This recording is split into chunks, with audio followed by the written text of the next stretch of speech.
What kind of game are you guys playing? You're fucking stupid. Can't have bad corruption, mate. It's on the auction house. It's so easy. So easy. Stupid, you lot. Once we're getting low pulls on Vexiona, there is a pull where I forget a single soulstone. Maybe I miss 1 or 2 a night max. And Sphinx talks about how much time I waste for our guild, which only has 6 hours to raid a week. He berates me for the entire raid for forgetting something as simple as the soulstone. I take it. Sure. But I'm pissed. I'm fucking pissed. After the raid, I decide to have a talk with Andre and Spitz about how unfair it is that multiple people can pull less damage than the tank every single pull, and yet me missing a soulstone and a healer for a pull is the thing that costs us raid time, and that blessed, sweet Vexiona kill. I talk about how it's crazy double standard that they should never exist in a cutting edge guild where raiding is taken very, very seriously. Andre talks to Spix, and Spix tells me it's important that you are held to a different standard. You are a former raid leader and a former officer here. It is not becoming of an officer of this guild or potential raider to be making mistakes such as this. It's a bad double standard in his head. I'll try and address it. This is perfect for me, because I want to address something as well. This isn't a cutting edge guild, motherfuckers. And I'm fine with being held to the same standard of everybody else, if that's alright with you. He agrees and we work it out, or so I thought. Vexiona eventually does. The whole guild can rejoice. Big boy Raden is up next, and we are prime, ready to get our Vitas and fist weapons, but before we can even step foot into Raden's room, Blizzard drops a bomb on us. That sweet, sweet patch many of you will remember. Targeted corruption. Immediately, I see how to get this corruption. Praise the visions. I think about how terrible it will be on my Warlock. I hate doing M+ on to grind out 9 expedient 3 corruptions, but I fully intend to grind it out in a week. I come to the realization minutes later that I am doing in the range of 30 to 50 plus 15s or higher on my DK per week, as opposed to 1 on my Warlock. I love my Death Knight. I've always loved my Death Knight, and I could play Frost in the raid if the officer team would let me main swap. I put my plan into work. I talked to Andre, Spix, Swirling, Ryan about this plan. I have to gear up my DK and get all the best corruptions on my DK because I love DK. My DK, how much M+ I do on him, how I have done more M+ on my DK this week than most of the raid team had done combined. Please let me be a DK. The officer team decide Swordling, the current guild leader, would then be able to move to his Warlock so that we could have someone in the raid to summon, and everything would then fall into place. The officers decide that I should play what I want, but Swordling needs to come along for the ride to gear his Warlock as well. And the Blood Frost DK dream is alive. The first week of the corruption vendor hits and I am completely destroying my plur with my friends, doing as many dungeons as possible. I realised after the first week that I could buy all of my corrupted gear the second it spawns into the vendor. Everything is great. After 1 corruption rotation, which was about 4 weeks, I had been playing my Warlock this entire time, and we kill Raden. I tell Andre, Spix, and Ryan that my DK was ready with full corruptions. All the corruptions. Max corruption resistance in my bag. Full bis, bitch. I'm informed by Andre and Ryan. That's great news. That's tremendous. And you have put in a ton of work on that DK. Okay, we can make the swap. I agree, and they decide to bring me to Mythic on my DK as DPS the next week. You have put in a ton of work on that DK. But Spix never even replied to what I was saying. The Tuesday reset rolls around, and I'm on my Frost DK, outside the raid. I am ready to slap some ass. 5 minutes before the raid, Andre messages me, log your Warlock.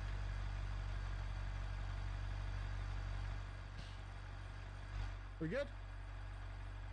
You fixed? Okay, good. Mini F. Alright. Log your Warlock. No? We're bringing my DK this week, right? Plans change.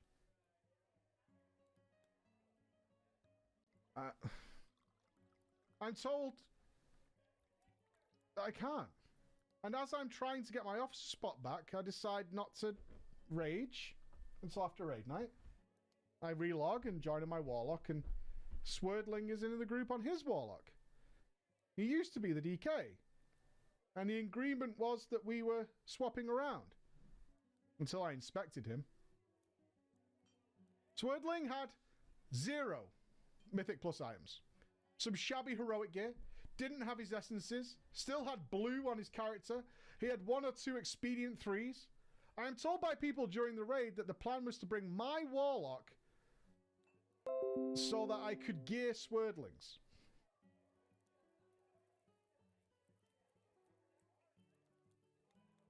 I am outraged. I've done all the work on my DK.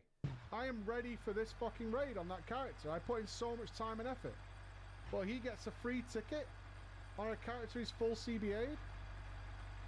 And I can't play the character I put all the effort into to trade him. The guild have promised me that I'll be on my DK for the rest of the expansion after this week. Praise be. 1 week, dude. 1 week. You can't wait 1 week. 1 week. What's 1 reset?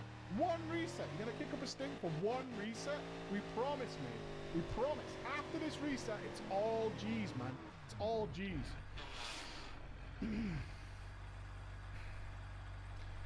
Fine.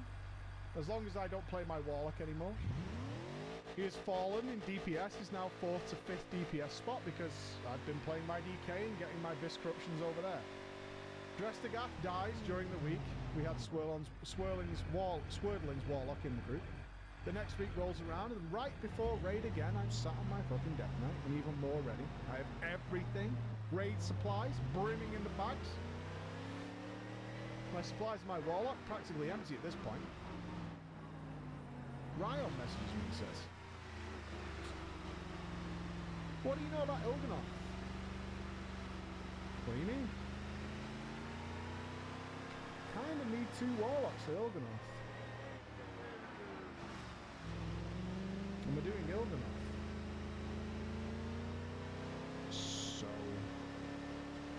we don't even want melee at that fight, if I'm being honest with you. You're gonna need to relog again. Alright? My heart sinks. You should have seen this coming, by the way. You said the melee. I'm so disappointed in everyone. I just want to play my DK. Everyone in the officer team is railing me and forcing me into a character I don't want to play if they approve this swap. I tell them I'll play my warlock 1 last week, but if everyone even asks me next week to come raid my warlock, I'm just leaving. And I planned with the friends to have at least 8 other players leave with me if I have to play my warlock, since we all agreed this is just fucking shit. Been too long. Next week, I'm on my DK. And Il'gynoth died the week after I got to come on my DK.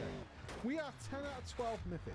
We're on track. We're going to do it as a team. Cutting edge is within grasp. And we're carrying at least half this guild.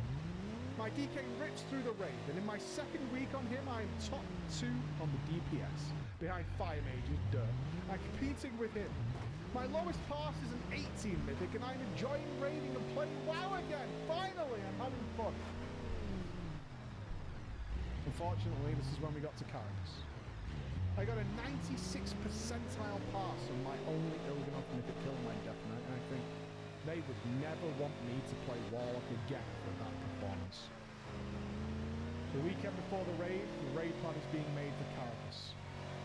And a message arrives in Discord. What do you know about Carapace of N'Zoth? You have to do kind of a few gateway things there. Did you know that? Did you know Warlocks can like solo the entire back area on their own, which frees up the entire raid? Did you know that? Did you check that? DKs can't do that. Warlocks can do that. They can't. You can do it really well. We're gonna need you on your Warlock. There's no other option. We haven't even seen a single log with a Carapace kill where there isn't 2 Warlocks. You have a Warlock. You should play that. Now, if that were true, I would grin and bear it and play my lot for the first few kills until we recruited a warlock. But as a former raid leader, I keep track of kills and strats, and I know our comp does not need 2 warlocks. I spent all of Sunday looking up logs from Carapace kills where they had 1 warlock.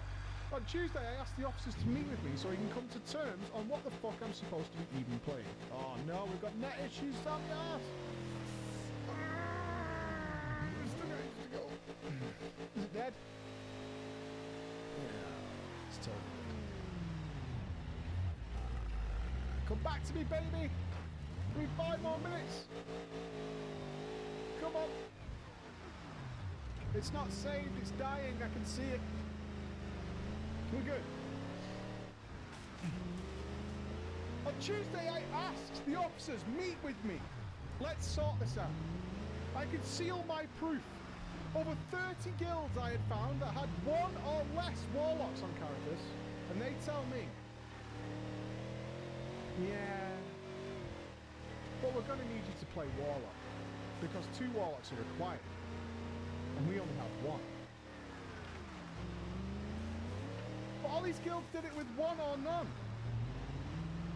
But we need 2. I think of my fully corrupted, fully socketed DK, the big pumper. I'm not standing for it. I present my proof to Lounge, Sphinx and Swordling. The 3 horsemen are forcing me to play that warlock. Even with the overwhelming proof, I am told it is impossible to do Carapace and Nazochet without 2 warlocks. I tell them that it must be an absolute miracle that these guilds killed it with 1, and that means that they must be the best guild in the entire game. They're better than Limit, Exhausters combined, since they did something that was to them mathematically impossible. I would tell them this: I will play my warlock for 1 week, and then never again. This is the last possible straw I'm willing to sacrifice for the guild, and that if they don't recruit 1 more warlock, then I'm leaving and I'm taking my friends with me. Andre diffuses the situation, and they know by this point that they need me a lot more than I need them. I play Warlock for the raid and have an insanely fun time because I'm memeing the shit out of the guild the entire time, making memes about the fight being impossible without 2 warlocks, and I'm making jokes about how we only have 1 warlock since Swordling's warlock still couldn't touch my damage, so he might as well not even fucking be here. All the officers are pissed by this display in the middle of the raid, and they message me. Specifically, Ryan tells me to pack that shit in. At this point, they'd rather just fucking kick me from the guild than have to put up with this nonsense. This is my guild that I brought up, so I decided to chill a little bit on the memes. And the raid weekends, there's some decent Carapace pulls.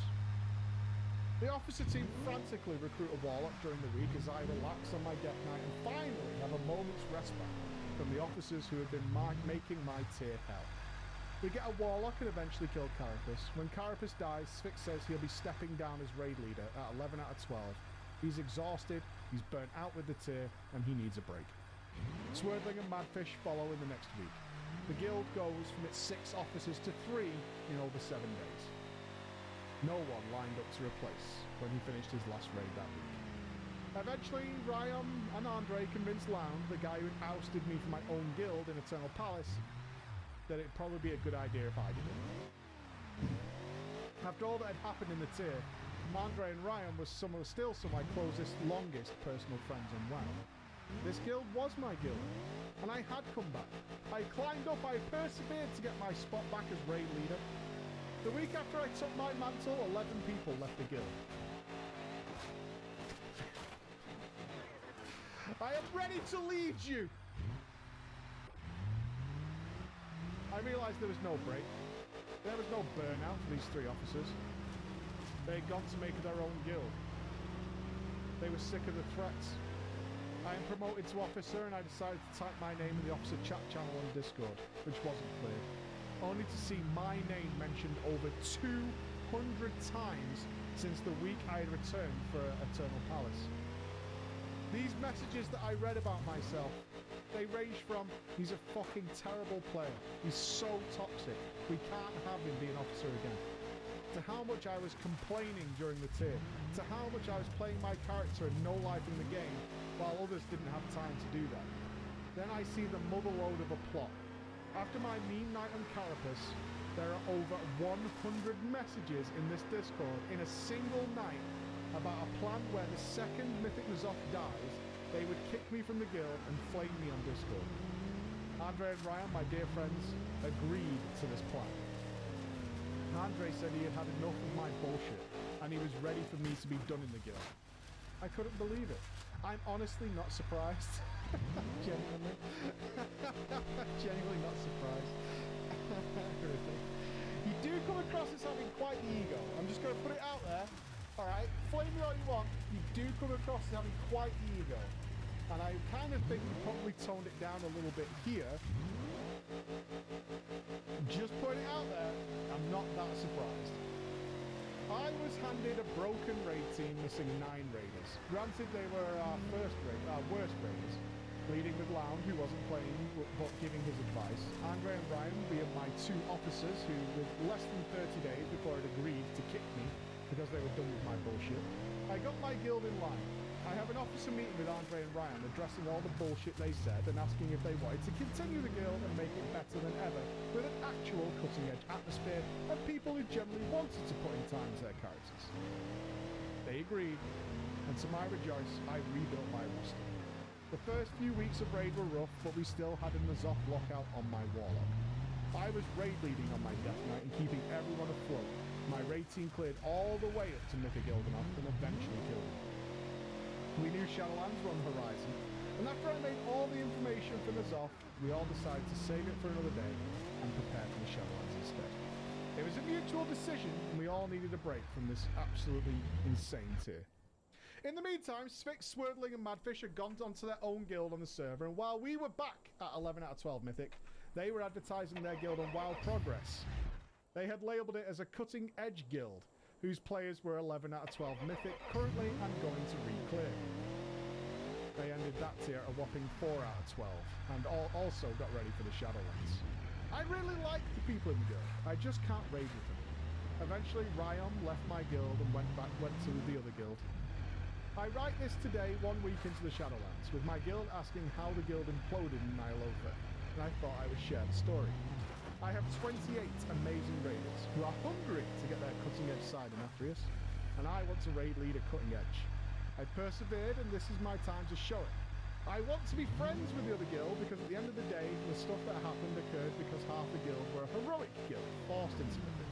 Struggling with the whole time, just wanting to be more casual, and the people they recruited in me came in with the mindset that this would be a cutting-edge guild with cutting-edge players, who are putting in mythic levels of effort. I miss the guildies I lost along the way, but I'll always appreciate them even if I think they screwed me in Nylofa. Me, Lound and Andre are the officers of the new guild, and that is how it rests today. Your thoughts? You can't make heroic players go mythic, man! You can't do it! You can't! He's not wrong!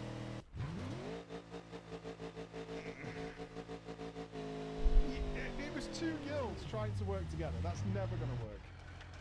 If you're a mythic player... Alright, how can I put this? If someone in our raid team turned up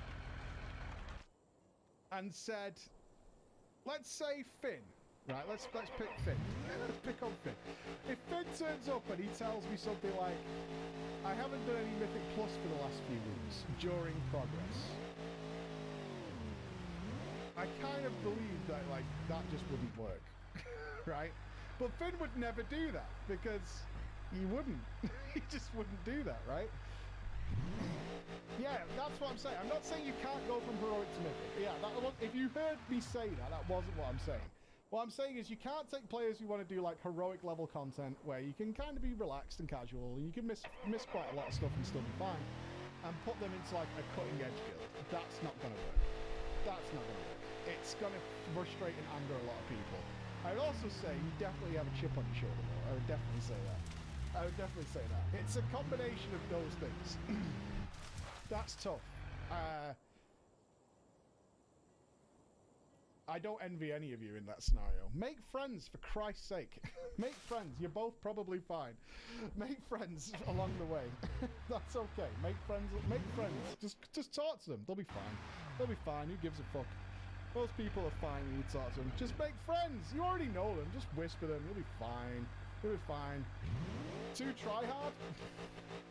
It comes across as too try-hard in an environment where people aren't try-harding. Right? Does that make sense? It's not strange for me that everybody in my guild does them more and does like 10 Mythic Plus every week. 15s. Right? It's not strange to me. The opposite is strange. Someone not doing that would be a problem. Yeah, that would be a problem. It's just a normal thing. Nobody's requested that on us. There's nothing in like the guild Discord that tells you to do that. It's just a thing that you would do. Yeah, unless you furbo, and then you're not fucking bothered. Unless you furbo, and then you're like, well, I'm a dispriest, I'm good. I'm Gucci. There's no manifesto. No, there's no manifesto telling us what we should do or anything like that. Is one of those things. Anyway, on the note of not throwing Finn under the bus, let's throw a host his way, shall we? That is the end of drama for this week. Thank you for joining me for an hour and a half long drama. Sorry about the internet blip in the middle. Seems fine now, but whatever. I'm going to send you over to say hi to Mr. Finn. Make sure you call him an elitist. That would be awesome. Give him that love. And for the rest of you, I will see you for RPG February, which starts on Monday. RPG February, a big month dedicated to the history of RPGs. We're going to be playing them on stream. It begins on Monday. It should be a ton of fun. Look forward to seeing you there. If you want any info, of course, you want to submit dramas or anything like that, I'll look at the old episodes. They're all up on preachgaming.com. Have fun with it. Other than that, give Finn the big elitism smile from you guys. Bye, everybody. Let's throw it over. Oh, is he there? Ooh, he said he was ready to host. I can't see him. It doesn't say he's hosting him. Oh.